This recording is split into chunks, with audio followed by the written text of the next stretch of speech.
Okay, the bead head hares here. I'm tying beads, bead head dimps. I've got another TMC 3761, this one's a size 12. And I've got an 1/8 inch copper bead. And these beads have a big end and a small end, a big hole and a small hole. You want to thread the small hole through the hook and then just slide it over to the eye. The reason you have this big end here is so it can slide over the bend of the hook. So secure the hook in the vise with our bead. Start our thread. I'm going to start it just behind the bead here. And move our thread to the rear of the hook. And clip it off. And for our tail, we're going to use the guard furs off the center of our hare's mask. There's a hare's mask. I'm going to pull and I'm going to clip these markings, these guard hairs, right in the middle there.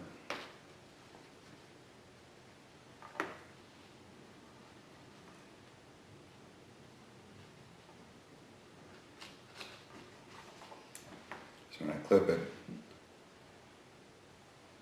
I have these well marked guard hairs. I'm just going to pull out some of the long ones. I'm going to pinch the tips really tight. I'll pull out this under fur.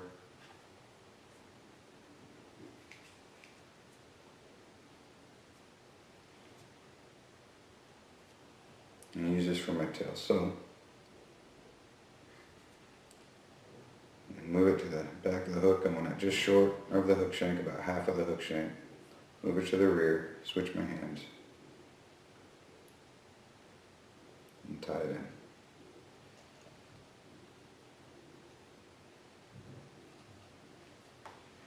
I'm going to clip my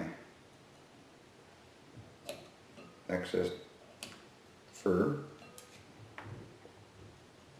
and I'm just going to tie it all down.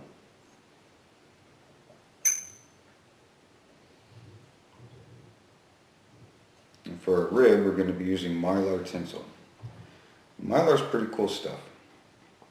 There's a bunch of different colors. Most of it's gold on one side and silver on the other.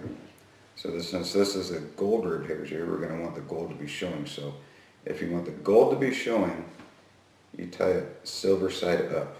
If you want the silver side showing, you tie it gold side up. Because you wrap it, your first wrap it'll fold over. You know, be the opposite side. So I'm going to tie it in silver side up. And this is size small, mylar tinsel. I'm just going to tie it in, move my thread back to the rear of the hook. Now for my body, I'm going to use hare's mask dubbing, but you don't have to. You can either pluck a whole bunch off of your hare's mask, or you can just buy it pre-done, and that's what I like to do because it's just a lot quicker and easier. So the trick with dubbing is you want to just grab a little bit out of the package, pull your thread down. And most people, when they first get going, they put on way too much.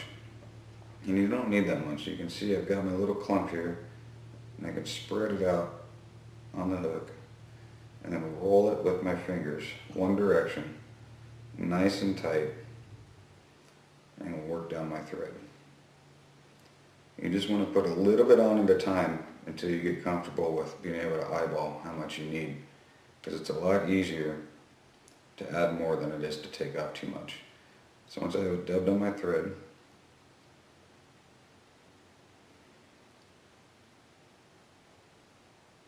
I'm going to just wrap it up to about halfway up the body. Now my rib,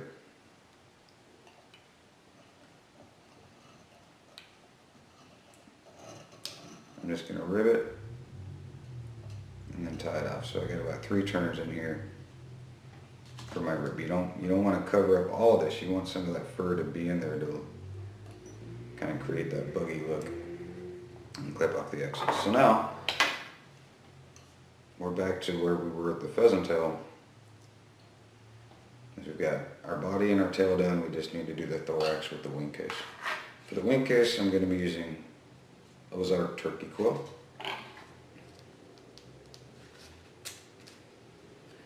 Just clip off a section, not quite a 1/4 inch big. It's probably 8 or 9 fibers here. And I'm going to tie it in tip first. Straight on top.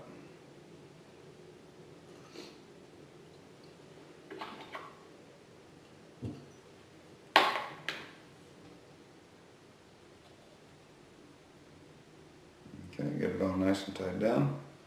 Now I'm going to be using more Hares mass dubbing. Dub it on the thread. Like I say, you're better off to dub on a little bit than a whole bunch. It's better to have a little spread out than a lot in one section. I'm going to wrap my thorax. And I'm going to go back and forth on this. I want my thorax to be a little bigger than my body. So I'm just going to add a little more here.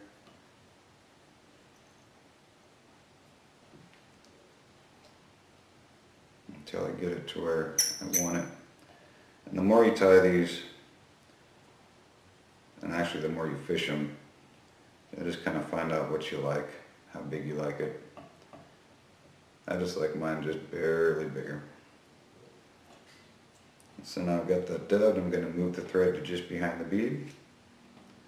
I'm going to take my turkey quill and just go straight over the top and tie it down.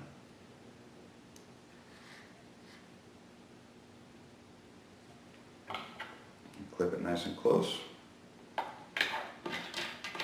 Now this is going to be a little tricky in the beginning, wood finishing it behind the bead.